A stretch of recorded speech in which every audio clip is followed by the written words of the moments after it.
Ẹ kú déédéé ìwòyí o, orúkọ mi ni Sam Adéọ̀sùn. Ohùn àánú ló tún dé sí etí ìgbọ́ yín. Ẹ jẹ́ ká máa rántí pé lórí ètò ohùn àánú yìí la ti ń bára wa sọ òótọ́ ọ̀rọ̀, tá ti ń yànnàná ọ̀rọ̀ fúnra wa, tá sì ti ń ru ara wa sókè fún ìṣe rere. Mo gbàdúrà ayé ò ní po ìṣeré rẹ mẹ́rẹ̀. Àmín. Ìṣítí, ìlanilọ́yẹ̀, ìgbaniníyànjú, ìró ara ẹni sókè lórí ohùn àánú podcast ní samologo.com.ng. Ohùn àánú tẹ̀síwájú. Kí ni ohùn àánú tòní?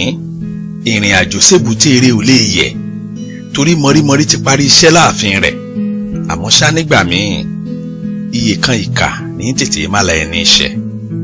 Àbó gbọ́, mo ní ìrìn àjò sébùté eré ò lè yẹ̀, torí mọ̀rímọ̀rí ti parí iṣẹ́ láàfin rẹ̀. Àmọ́ ṣá nígbà míì iye kan ìkà ní tètè má la ẹni iṣẹ́. Mo rántí ìṣẹ̀lẹ̀ kan tó ṣẹlẹ̀ sí bàbá alágbẹ̀dẹ Òkè Sápátì.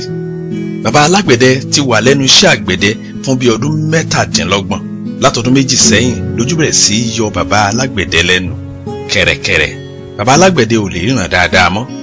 Ó sì pinnu pé kí gbogbo ẹ̀ tó di pinrá kóun tètè máa múra láti padà sí ìlú òun. Lára ètò tí bàbá alágbẹ̀dẹ ṣe ni pé ó gba ọ̀dọ́mọdé alágbẹ̀dẹ kan tórúkọ rẹ̀ ń jẹ́ Láńsílé láti máa bá òun ṣiṣẹ́ nílé àgbẹ̀dẹ rẹ̀. Àwọn méjèèjì sì jọ pinnu iye tí Láńsílé ó máa gbà lóṣooṣù lọ́wọ́ bàbá alágbẹ̀dẹ. Pẹ̀lú ìrànlọ́wọ́ Láńsílé, bàbá alágbẹ̀dẹ lọ ṣí àkáǹtì ní báǹkì kan kó lè máa fowó pamọ́ síbẹ̀ fún bí ọdún 2. Owó yìí ni yóò jẹ́ owó àmúrelé nígbà tí bàbá alágbẹ̀dẹ bá fẹ́ padà sí ìlú rẹ̀.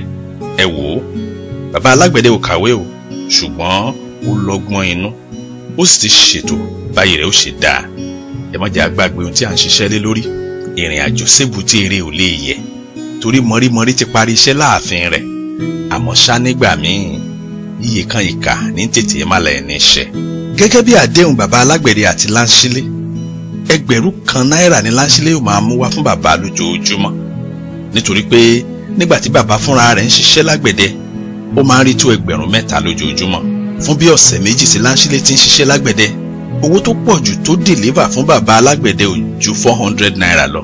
Ọ̀pọ̀ ìgbà bíi 200 náírà tàbí 150 ni Láńsílé máa ń mú délé.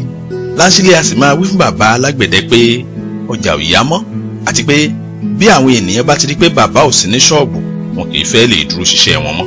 Ẹ wò ó, owó tó yẹ kó wọlé fún bàbá alágbẹ̀dẹ yẹ kó tó 20 fún oṣù àkọ́kọ́, ṣùgbọ́n owó tí bàbá rí ò pé 5,000. Nígbà tí bàbá bá sì ti jẹun nínú rẹ̀ tán, owó tó kù ò tó 2,000. Lẹ́yìn ọdún kan tí Láńsílé ti ń ṣiṣẹ́ fún bàbá alágbẹ̀dẹ, Láńsílé ṣàṣìṣe kan lágbẹ̀dẹ lọ́jọ́ kan. Lóòrọ̀ ọjọ́ yìí, àṣe kàyéfì ńlá gbáà ni Láńsílé ṣe. Ẹ wò ó, Láńsílé gbá òòlù ńlá tí wọ́n fi ń lu irin, ó gbá mọ́ ọwọ́ ara rẹ̀. Ẹ̀fún ni àbédì. Oró náà pàpọ̀ jù tó fi jẹ́ pé Láńsílé dákú rangbọ̀ndàn.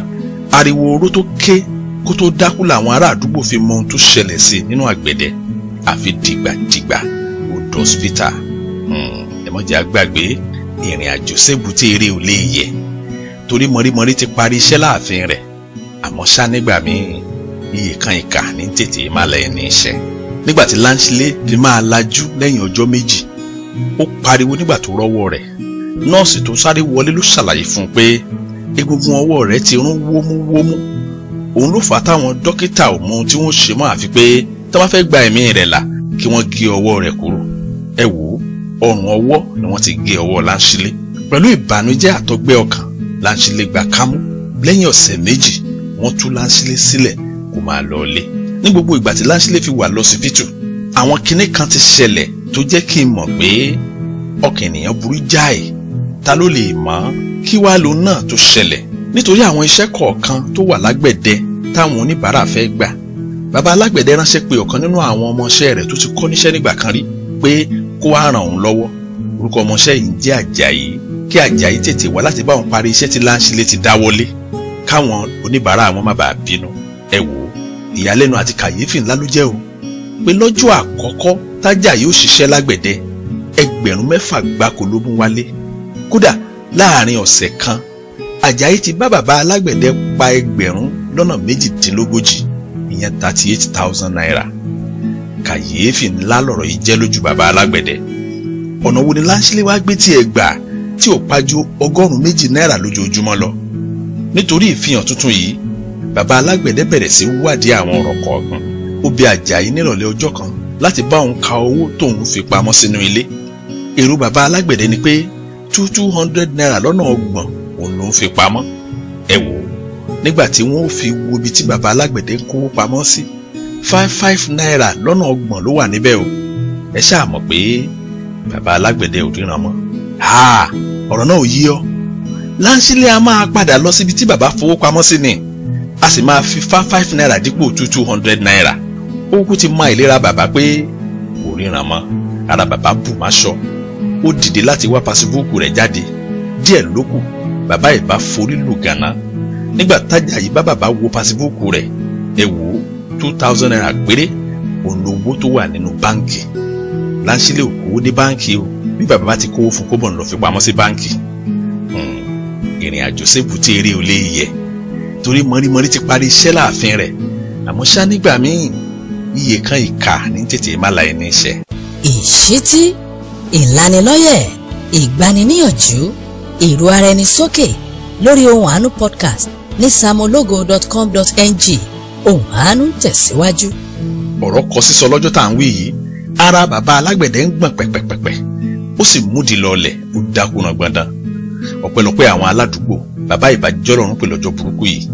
Ṣé bí ẹ ti mọ̀ pé ìròyìn búburú a máa tàn bí iná tó ràn nígbà ẹ̀rùn. Gbogbo àdúgbò ti gbọ́ ìṣẹ̀lẹ̀ kíákíá. Lára àwọn tó gbọ́ ìṣẹ̀lẹ̀ náà ni dókítà kan wà tó ń gbé ládùúgbò kẹta síbi tí bàbá alágbẹ̀dẹ ń gbé. Ilé-iṣẹ́ ìwòsàn ìpínlẹ̀ ló ti ń ṣiṣẹ́. Ó wá wo bàbá alágbẹ̀dẹ yìí nítorí pé àánú rẹ̀ ṣe nígbà tó gbọ́ ìròyìn náà. Lálẹ́ ọjọ́ kan, ó rọ̀ bàbá yìí pé kó jẹ́ kóun tiẹ̀ bá wo ojú rẹ̀ gan. Ẹ wò ó, nígbà tó ṣàyẹ̀wò ojú ìtàn, sọ fún bàbá alágbẹ̀dẹ pé ìwọ̀nba láìsàn ojú rẹ̀ o. Ó ní àìsàn kan tó ń pè ní kátàràsì ló ń yọ lẹ́nu. Ó ní kò gba ohun tó gbọ̀n ṣẹ́jú láti ṣiṣẹ́ abẹ fún ojú rẹ̀ kó sì ríran kedere padà. Bàbá alágbẹ̀dẹ ò gbàgbọ́ ohun tó ń fetí ara rẹ̀ gbọ́. Ṣùgbọ́n lẹ́yìn ọjọ́ 7 sí ìgbà tí dókítà wá wo bàbá alágbẹ̀dẹ nílé, bàbá alágbẹ̀dẹ máa ríran kedere o. Àbẹ́ẹ̀rí, gbogbo àdúgbò sì bá bàbá alágbẹ̀dẹ yọ̀ jàlejàkò. Ẹ wò ó, ní gbogbo ìgbà tí Láńṣílé wà lọ́sibítù, gbogbo ìgbà náà ni ìyanu bàbá alágbẹ̀dẹ ti ń ṣẹlẹ̀ nílé. Nírọ̀lẹ́ ọjọ́ tí bàbá alágbẹ̀dẹ délé, ó gbọ́ pé Àjàyí ti lọ fi ọlọ́pàá mú Láńṣílé. Àwọn ọlọ́pàá sì ti Láńṣílé mọ́lé láti bí ọjọ́ 2. Àwọn ọlọ́pàá ń retí bàbá alágbẹ̀dẹ láti wá sọ tẹnu ẹ̀ ló tójú ẹ̀ rí lọ́wọ́ Láńṣílé. Ẹ wò ó, nígbà tí bàbá alágbẹ̀dẹ dé àgọ́ àwọn ọlọ́pàá, àwọn agbófinró ṣàlàyé fún bàbá pé wọn yóò gbé Láńṣílé lọ sí kóòtù lọ́jọ́ kejì. Orí ìdáhùn bàbá alágbẹ̀dẹ gan ni Ohùn Àánú tòní dúró lé lórí. Ẹ gbọ́ bí bàbá alágbẹ̀dẹ ti wí. Bàbá ní, ẹ̀yin agbófinró mo kí yín o, ẹ kú iṣẹ́ ìlú. Ẹ wò ó, lóòótọ́ ni pé Láńṣílé ti fẹnu rẹ̀ jẹ́wọ́ ohun tó ṣe. Ṣùgbọ́n kinní kan ni mo fẹ́ kẹ́ ẹ mọ̀ o. Gbogbo ìka rẹ̀ sí mi dùn mí jọjọ. Kódà ẹ̀mí mi fẹ́rẹ̀ bọ́. Ṣùgbọ́n irinṣẹ́ ni Láńṣílé o, ṣe ni a lò kí ògo mi lè bú jáde. Ẹ wò ó, ìkà ló ṣe sí mi o, ṣùgbọ́n ìka rẹ̀ ló tì mí dé àárín gbùngbùn ẹ̀rí mi lónìí. Bẹ́ẹ̀ mọ̀ ẹ̀yin ọlọ́pàá, ó ti tó bí ọdún kan ó lé báyìí tí mo ti fojú mi ríran gbẹ̀yìn. Ìwà ìkà Láńṣílé nínú ayé mi, òun ló gbé mi pàdé olóore mi. Ẹ wò, ẹ fílẹ̀ kó máa lọ. Ó gan ti jèrè iṣẹ́ ọwọ́ rẹ̀. Ẹ wá rí pé lóòótọ́ ni pé ìrìn àjò sébùté eré ò lè yẹ, torí mọ̀rímọ̀rí ti parí iṣẹ́ láàfin rẹ̀.